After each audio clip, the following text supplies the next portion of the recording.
So a very important player on the Texans is not practicing at OTAs, and the fact that said player has had a bit of an injury history with his throwing shoulder should make some Texans fans a bit nervous for reasons I'll get into in today's video. Then a highly sought after free agent receiver visited another team today. Jonnu Smith trade rumors to the Steelers aren't dead after all, and some believe Kyle Pitts is faking an injury until he gets traded. I've got to talk about all that and more right after.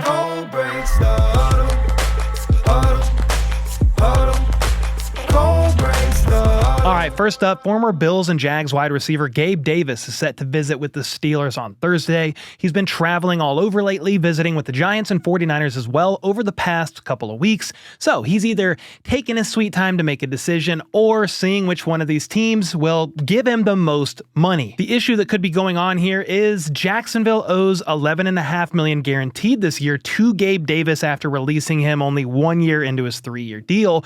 So these teams obviously know that and are probably hoping to sign him to a cheaper deal, maybe even one close to vet minimum. Davis is coming off a down year from a production standpoint as he caught just 20 passes for 2 touchdowns in 10 games last year before sadly tearing his meniscus, which cut his season short. Jacksonville actually released him with a failed physical designation back in May, but per every report I've seen, he should be good to go by the start of the season. So yeah, the lack of production and injury from last year doesn't look great, but teams are obviously interested enough to have him in for a visit. The Steelers are probably hoping to pull something off similar to what they did with Russell Wilson last year. The Broncos released Mr. Unlimited and still owed him a bunch of guaranteed money, so the Steelers were able to sign him for basically nothing. And the question is, can they pull this off 2 years in a row with Gabe Davis? They've been fairly aggressive in trying to add pass catchers for that offense. Sorta. It's been a mixed bag because they did bring in DK Metcalf, but they also traded away George Pickens. However, last week they were rumored to be in trade discussions with the Dolphins regarding tight end Jonnu Smith. He's coming off a career season and has history with Artie Smith, the Steelers' current offensive coordinator. However, it appears that dream is dead because Adam Schefter reported earlier today that while they have inquired about him, the Steelers are not expected to trade for Jonnu Smith. I'm guessing that a door was potentially closed on a trade. Maybe the Dolphins and Jonnu are nearing a contract extension, or they wanted way too much for him. Either way, he's heading into the final year of his deal and is reportedly seeking a contract restructure via a pay raise and wants to stay in Miami. But after going back and forth on the Jonnu Smith news, Adam Schefter just tweeted out late this afternoon, back in it, the Steelers renewed conversations today with Dolphins tight end Jonnu Smith, who is seeking a new contract. The trade between the Steelers and Dolphins is still alive per source, so at this point in time, we will just see what ends up happening on the Jonnu Smith front. And we got some clarity as to why the Steelers are once again interested in Jonnu Smith, and it's way less confusing. It's because their tight end, Donald Parham Jr., actually had a season-ending injury during today's OTAs. He tore his Achilles, which is just unfortunate. He was with the Chargers for several years and on the Broncos practice squad last year. They were obviously hoping he would be a contributor this year, and now this makes sense, and that's why they are in talks once again and trying to trade for Jonnu Smith. For now, Pittsburgh is pivoting to Gabe Davis and could be hoping to add him to a room that features DK Metcalf, Calvin Austin, Robert Woods, and Roman Wilson as the top 4 guys. It's not a horrible room per se, but outside of DK Metcalf and then, of course, tight end Pat Freiermuth, I don't really know who the solid next guy is in the pecking order. Robert Woods is 33 years old and hasn't gone over 600 yards in any of the last 4 seasons. Calvin Austin took a step up last year, but still only had 36 catches for 548 yards and 4 touchdowns. Then Roman Wilson is entering year 2 after having his rookie season derailed by injuries. He only played 5 snaps last year, for example, during the regular season, so he's a bit of an unknown, a big ol' question mark, but they still have high hopes for him per reports. So yeah, Gabe Davis might not be that guy anymore, but for a minimum contract, it's a very low-risk situation. The question is, who's going to be throwing him the football? Tom Pelissero appeared on the Rich Eisen show recently and said that Aaron Rodgers has not affirmatively told the Steelers that he's coming. And that's getting more and more concerning as we're just a week away from Steelers mandatory minicamp starting next Tuesday. Maybe he's just waiting until training camp to sign, but you would think he would want to get a jump on building some chemistry with his potential new receivers. For the time being, you've got quarterbacks Mason Rudolph, Will Howard, and Skylar Thompson out there building rapport with the pass catchers. Sticking with the QB news, some Texans fans might be sweating a bit after finding out that CJ Stroud once again did not throw at OTAs today. He was limited at practice last week and didn't throw with what was described as a minor shoulder muscle issue. He's been out there on the field watching the guys, just hasn't been throwing passes. Well, today the team once again tried to downplay the injury, with head coach D'Amico Ryan saying, quote, "There's no concerns with CJ, it's just general soreness." He then said they're simply taking extra precaution with him and he'll be good to go soon.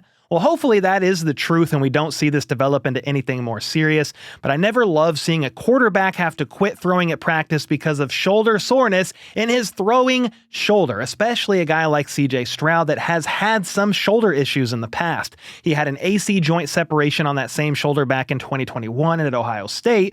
Then during his rookie year, he popped up on the injury report with a shoulder issue, but never missed any games because of it. So the fact that there's a bit of a history there does concern me a little. I just hope it's not something that lingers heading into the season.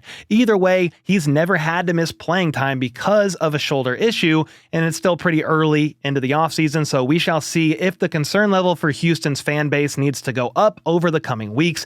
If he's not out there throwing at the start of training camp, then I would definitely be more concerned. Now, another player that's dealing with a bit of an injury is Falcons tight end Kyle Pitts. At least that's what reports are saying, but not everybody is buying. He's been sitting out of OTAs, and many people thought it was contract related as he's set to be a free agent after this year. He's on the 5th year of his rookie deal, the team option, and he could be looking for an extension. Plus, his name has been floated around in trade talks after it was revealed last week that the Falcons have been taking calls on him. Well, it turns out that his absence seems not to be contract related because today Adam Schefter reported that he's not practicing due to a strained muscle in his foot.